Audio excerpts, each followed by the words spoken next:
Should the government come knocking to get America vaxxed?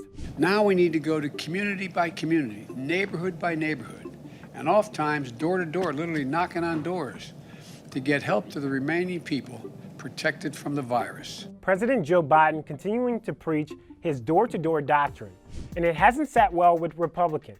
In a tweet, Congressman Dan Crenshaw of Texas said, "How about don't knock on my door? You're not my parents, you're the government. Make the vaccine available and let people be free to choose."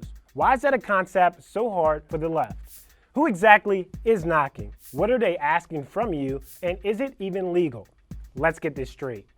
Let's start with the who. The White House says they are relying on volunteers, clergy, and community leaders, not government workers or agents.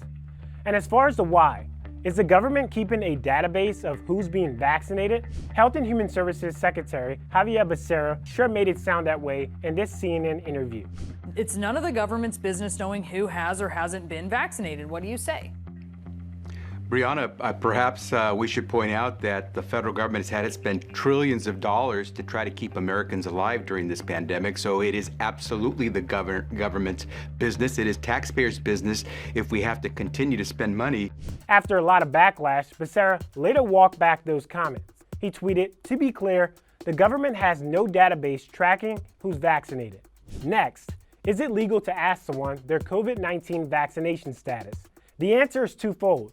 Yes, it's legal to ask, but you don't need to answer. It's your choice whether you want to share your vaccination status or not. Finally, what about this HIPAA stuff we keep hearing about? Your right to medical privacy. A HIPAA violation would only occur if, let's say, you disclose information to your doctor and he or she discloses that information to someone else without your permission. Now that you've got that straight, let me know your thoughts in the comments below.